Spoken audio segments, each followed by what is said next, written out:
একজন পুলিশ সদস্যের প্রধান দায়িত্ব হবে জনগণের নিরাপত্তা নিশ্চিত, আইন শৃঙ্খলা রক্ষা এবং ন্যায় বিচার প্রতিষ্ঠায় নিরলসভাবে কাজ করা বলে মন্তব্য করেছেন আইজিপি মোহাম্মদ আলী হোসেন ফকির। সকালে রাজশাহীর চারঘাট উপজেলার সারদায় বাংলাদেশ পুলিশ একাডেমিতে ৪১তম ক্যাডেট ব্যাচের শিক্ষানবিশ এসআইদের মৌলিক প্রশিক্ষণ সমাপনী কুচকাওয়াজ অনুষ্ঠানে তিনি কথা বলেন। প্রশিক্ষণপ্রাপ্ত এসআইদের উদ্দেশ্যে পুলিশ প্রধান বলেন, মানুষের পাশে দাঁড়ানো এবং ন্যায় প্রতিষ্ঠা করতে পুলিশকে এগিয়ে যেতে হবে। ৫ জন নারী সহ ২০৯ জন শিক্ষানবিশ এসআই এবারের প্যারেডে অংশ নেন।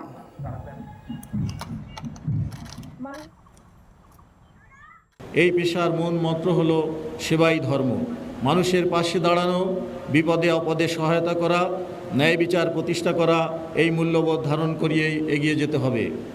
আমি আশা করি তোমরা তোমাদের দায়িত্ব পালনে সর্বদা পেশাদারিত্ব, শৃঙ্খলা, দেশপ্রেমের উজ্জ্বল দৃষ্টান্ত স্থাপন করবে এবং বাংলাদেশ পুলিশের সুনাম অক্ষুণ্ণ রাখবে।